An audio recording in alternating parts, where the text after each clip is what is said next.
improváveis, voltamos. Vamos falar novamente de Esther, a segunda parte. Vamos continuar aquele assunto extraordinário que a gente estava abordando sobre Esther. Amém. Então a gente parou, né, falando que enquanto Amã estava preparando a forca, o rei ele tinha perdido o sono e estava sabendo as informações que Mardoqueu não tinha sido ainda honrado, recompensado. E daqui em diante, né, a gente chega aí no capítulo praticamente 6 e 7 do livro de Esther. E no livro de Esther, assim, a gente consegue receber várias mensagens, né? Então, Amã, ele estava com o ego dele muito aguçado, né? Muito elevado. Então, ele queria os desejos para ele. E no segundo banquete, porque, né, isso tudo aconteceu, passou um dia, à noite foram para o segundo banquete. Né? O segundo banquete, hein, Jaque? Então, nesse segundo banquete, a gente vê todo o desfecho, né? Toda a preparação para que Esther veio. Ali vai se cumprir o propósito de Esther. Sim. Né? Porque o rei vai perguntar para ela pela segunda vez o que ela desejava. Né? E ela vai falar o que estava acontecendo. Pode falar. Ai, meu Deus, é tão extraordinário, porque esse segundo banquete, olha só, o rei vai perguntar, o rei já está perguntando para mim e para você. Meu Deus, já começa a dar liberdade e dizer, meu Deus, porque tem que ser um pedido tão sábio, tem que estar na direção de Deus e saber exatamente o propósito para o qual você está designada aqui, neste lugar que você foi colocada. E pedir sabedoria até para saber o que vai pedir. Presta atenção, porque até terminar de você assistir isso aqui, você já tem que saber. Você tem que aproveitar e fazer o pedido. E esse pedido tem que ser com sabedoria. E daí lá no começo, ela foi orientada por Mardoqueu, né? Como a gente já falou, tem a figura tipológica de Jesus, do Espírito Santo. Então ela já sabia o que estava acontecendo, ela já tinha orado, ela já tinha recebido da parte de Deus a estratégia. Então ela fala para o rei, né, que Amã havia tramado um decreto para a morte de todos os judeus e que ela era uma judeia, né, que ela fazia parte deste povo de Suzã, que ela fazia parte disso. E o rei ficou furioso, ficou assim num estado e foi dar uma volta no jardim. E nesse meio tempo, Amã se prostrou, vamos dizer assim, se debruçou, a palavra fala, sobre Esther, sobre onde Esther estava sentada. E o rei entrando viu aquela cena e ele achou que ele estava molestando. Dali entrou já os oficiais, porque o rei ele fala em alta voz, né? O pensamento dele, ele fala em alta voz, o que você está fazendo, por que você está fazendo isso, né? Falando Panamá. E então os oficiais já entram e tampam o rosto, né? A gente consegue entender ali que quando acontece isso, né? Ali estava decretado a morte de Amã, né? E os oficiais, vendo toda a situação, todos os oficiais sabiam o que estava acontecendo, menos o rei. O rei não sabia da forca. E eles tiveram a liberdade de falar para o rei que Amã tinha preparado uma forca para Mardoqueu. E Esther falou que ele era tio, primo, enfim, né? Era parente dela. E então o rei falou, o julgamento dele foi, né, que Amã fosse enforcado na forca que ele preparou. Então aqui a gente tem várias chaves importantes a mencionar, né, porque sabemos qual é a figura tipológica de Amã aqui nessas falas, né, e sabemos o que está para vir no tempo milenar, sabemos o que Deus está preparando para o nosso inimigo da nossa alma, né? Então a gente tem que estar buscando entendimento na palavra para trazer isso para o nosso dia, né? O que nós estamos vivendo? Qual é a nossa petição, como a Isa falou, né, Isa? Qual é a nossa petição? Sim. Porque isso é muito grave, né? Muitas das vezes a gente quer justiça. Muitas das vezes a gente diz: ah, mas o fulano fez tal coisa para mim, Senhor, tu não está vendo? O Senhor, Ele vê tudo. Sim. Porém, será que você está tão digno para que Deus ache graça em você e não pese você com justiça? Aqui Esther, ela estava sendo obediente. Sim. Mardoqueu estava sendo obediente. A posição dele era ficar à porta. Ele devolveu todo o traje quando ele foi honrado. Ele voltou para a sua posição. Ele não inflamou aquele desejo de estar em uma posição que não pertencia a ele. Exato. Então aqui a gente começa a ver e dizer assim: será que eu sou digna, justa de pedir para Deus justiça? Sabemos que Deus é justiça, Sim, mas sim. Ele que vai julgar. Sim. Não é eu dizendo: ai Senhor, aconteceu isso comigo, eu quero que tu faça isso para o fulano, porque ele é merecedor disso. E será que contrapartida, quando você se colocar numa balança, Deus vai achar falta ou vai achar graça? Sim. Então é uma via muito complicada essa da justiça, Sim. que temos que literalmente entregar as mãos de quem sabe de todas as coisas. Sim. Mas você não vê que nessa colocação de Esther, porque os dois banquetes, eles também tinham propósito. Sim, Então ela foi até o rei, sim, ela estava digna. mas não diretamente com a palavra justiça, mas era exatamente a mesma coisa. Ela estava clamando por justiça. Por justiça. Porque ela achava injusto que o seu povo Ia ser eliminado, Exterminado. exterminado. sem razão. Sim, por conta de uma ira, por não estarem se prostrando, né, como Daniel. A gente volta a história um pouquinho de Daniel. Daniel, ele estava orando 3 vezes ao dia ao seu Senhor, e foram lá e fizeram um decreto contra ele, e o Senhor achou graça nele, justiça nele, ao ponto dele não ser devorado pelos leões. Aqui Esther foi da mesma forma, foi na mesma medida. Ela foi, porque ela obedeceu, ela fez como o Senhor determinou. Ela não fez como ela achava. Exatamente. O ponto ela teve uma é submissão, uma obediência. Ela soube entender o tempo. Isso. Teve coragem. Porque aparecer diante do rei sem ser convidada era muita ousadia.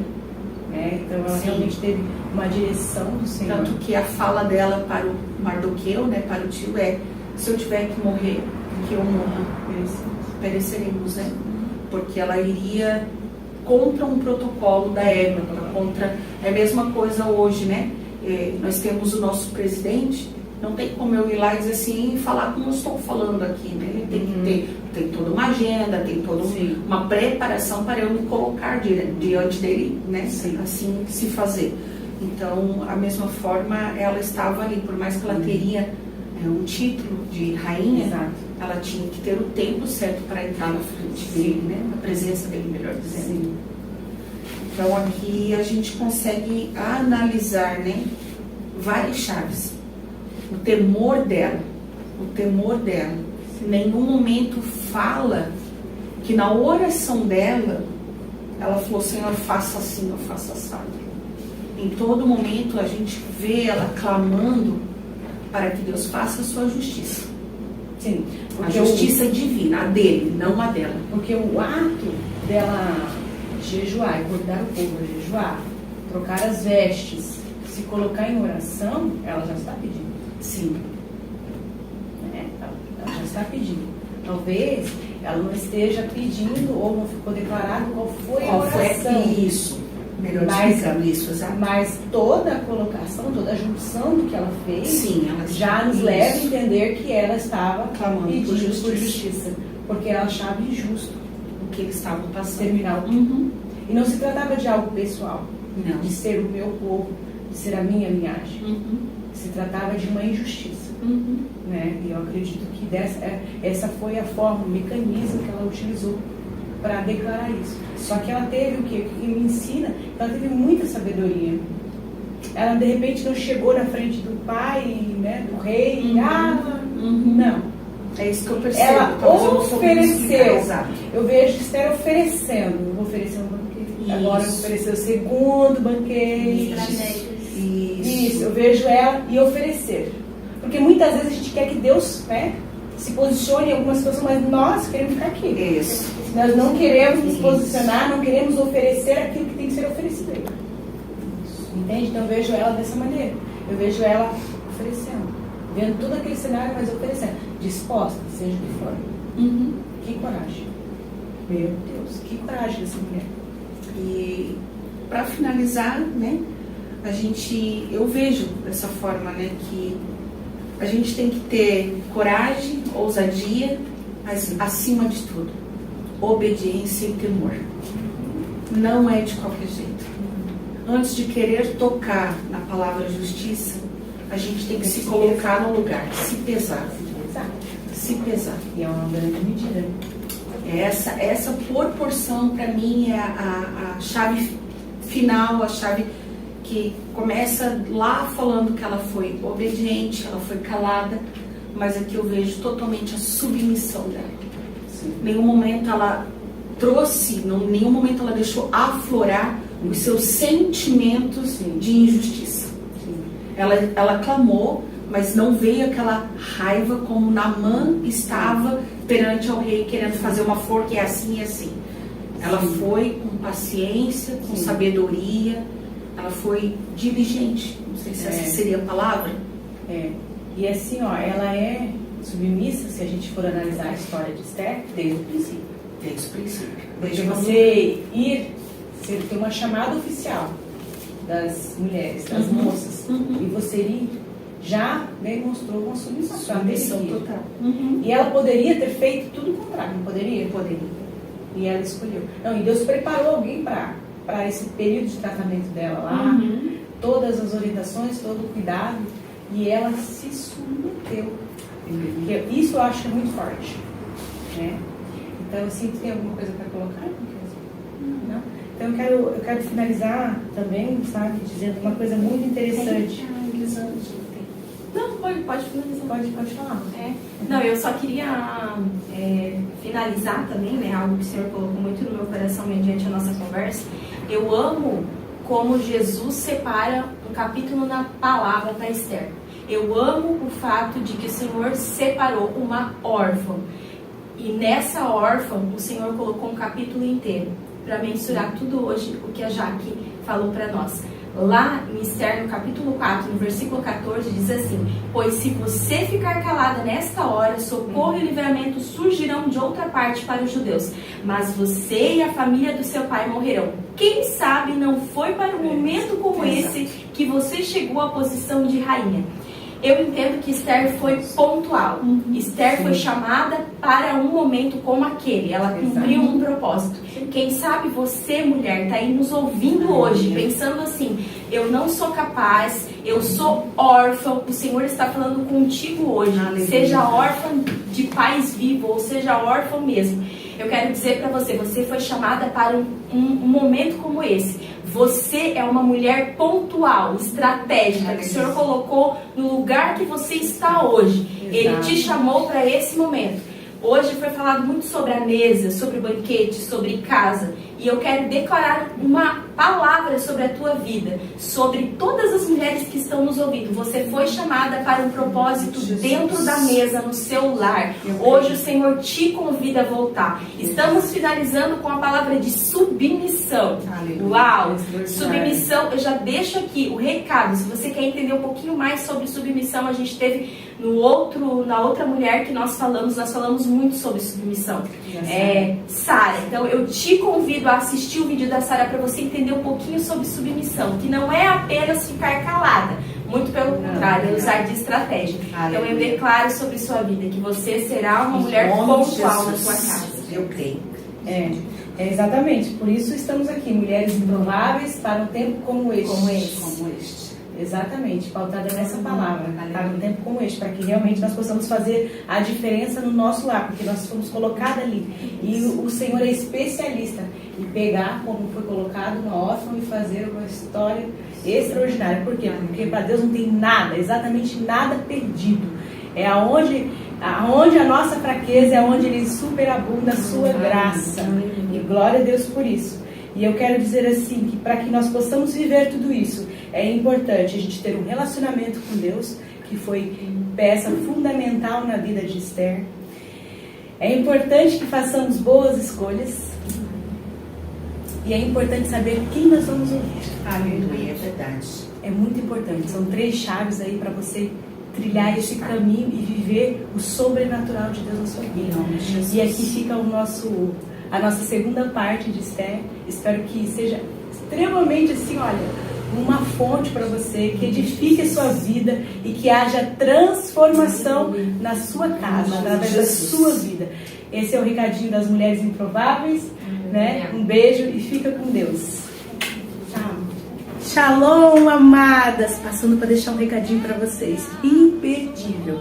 Você que já me segue no Instagram, logo a mais eu vou deixar aqui embaixo desse vídeo a descrição do Instagram, para vocês continuarem ali, tanto seguindo como indicando. Mas eu quero falar dos nossos vídeos. Nós temos vídeos gravados sobre Débora, sobre Jael, sobre Eva.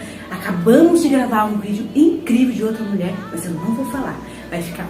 Quando você assistir, você vai descobrir que mulher fantástica é essa. Participe, assista, compartilhe, edifique a vida de mulher. Esses vídeos estão sendo feitos de forma muito especial para edificar a tua vida e com certeza a tua amiga, a tua mãe, aquela mulher que você sabe que precisa. Então compartilhe e você vai ser abençoada. Fica aí a dica da Isa da hora. Beijo e até o próximo vídeo.